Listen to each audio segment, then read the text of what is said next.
Hey, what's going on, everyone? My name is Matt Jarbo. This is 3 Buck Theater. And you know, with Avengers Endgame only a few months away, we're so close. Theories are running rampant. In fact, theories have been running rampant ever since the movie came out in April of last year.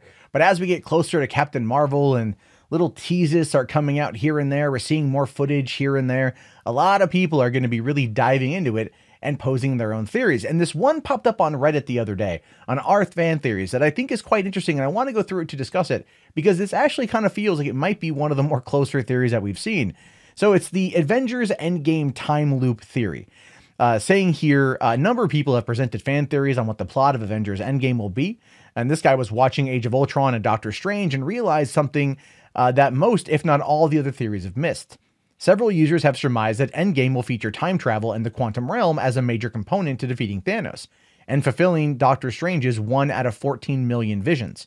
The more this guy thinks about it, it seems to me, or him, that we're grossly underestimating the scope of that vision and how far did Doctor Strange implement his plan before it was turned to dust. I mean, let's be fair. In that moment when he's sitting there going, oh, right, and he's going through all the different ideas, he basically was playing like the world's longest game of Black Mirror Bandersnatch. It was a choose your own adventure in Doctor Strange's mind, going through all these different scenarios and finding 1 out of 14 million that works. But we have no idea how far down the rabbit hole it goes, considering the fact that he gave up the time stone. So we know at that point that, it just didn't end with that. It just didn't end with them grabbing Thanos and then Peter Quill mucking it up as we're meant to believe. It was a good distraction, but it's clearly not what it all could be. Now, it says if there's one thing we know about Marvel, is that they love putting hints and Easter eggs in movies.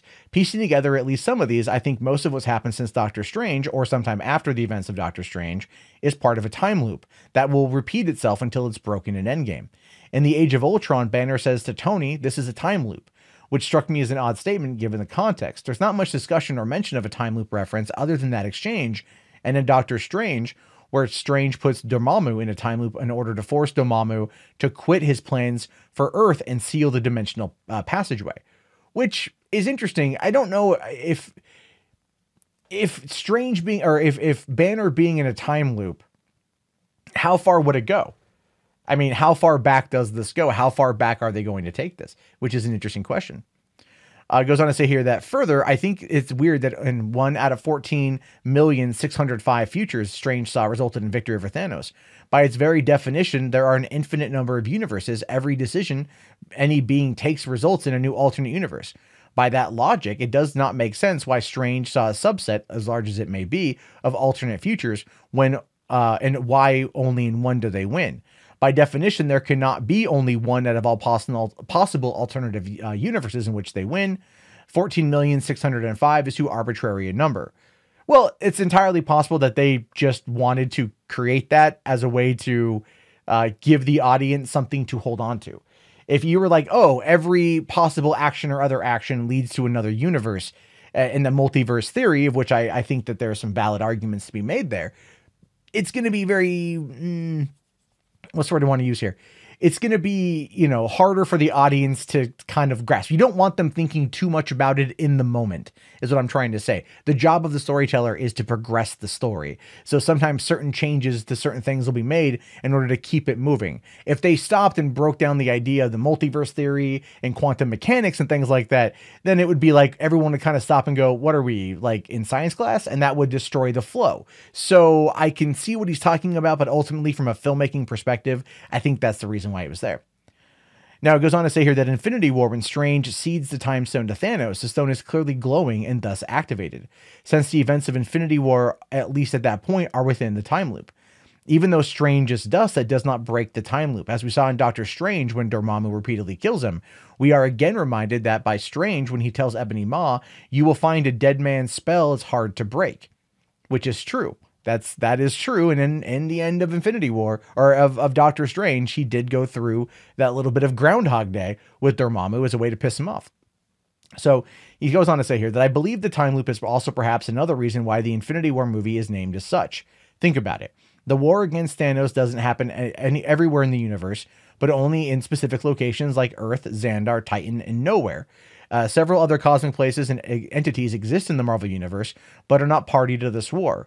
though of course they would be affected by the outcome. The war, however, is infinite in iterations. In addition, at least to the war being over the Infinity Stones, the events of Infinity War on an infinite loop, though we only see one iteration until the heroes win and break the loop in Endgame. But see, how are they going to do that? But this is kind of where the final paragraph goes. Saying Scott Lang, Ant-Man is the wild card in breaking the loop. Since he went into the quantum realm, he may escape the time loop, perhaps by going into a time vortex mentioned in Ant-Man 2. That would explain why time vortices were so wittily mentioned in the movie. Everything we saw in Civil War and Ant-Man movies are part of the time loop, but going through a time vortex while stuck in the quantum realm allows Ant-Man to escape the time loop, which is an interesting theory. I've heard a lot of people over the course of the past couple months keep going back to the quantum realm. And they keep using this as like, well, Scott was in the quantum realm and everyone else evaporated, but he didn't turn to dust. So he was in the quantum realm and that's the reason why it happened. Or is it just he was one of the ones that made it through? We don't know, right? I mean, if half of all life went away, the likelihood out of 1 in 4 surviving in that particular instance is relatively high. In fact, 2 out of the 4, 50% surviving would have been more accurate just simply based upon statistics.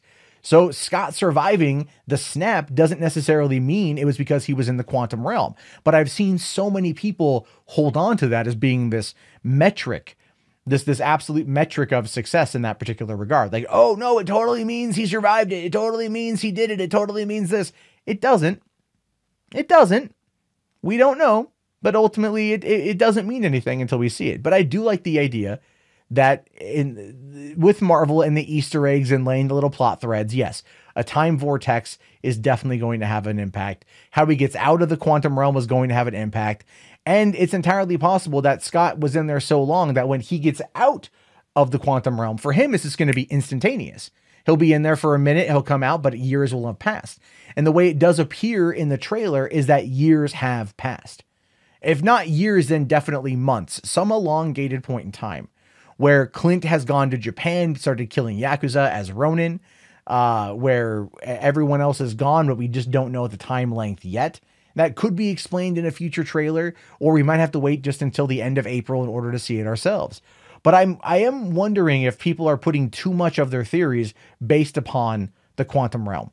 That is something that they want to focus on for the future. They've talked about the quantum realm being a large part of it, and it's entirely possible that that is going to be a big key player in Endgame. But I would argue that finding a way to go through the quantum realm into a time vortex to go back in time to get the time stone to redo time in order to stop Thanos is going to be a big part of it. I think it's going to be a big part of where things are and where the movie goes. I think it's going to be less about the quantum realm in regards to its importance to the MCU right now and everything else, and more about getting the time stone, which I do agree it was glowing, which would mean it would be activated.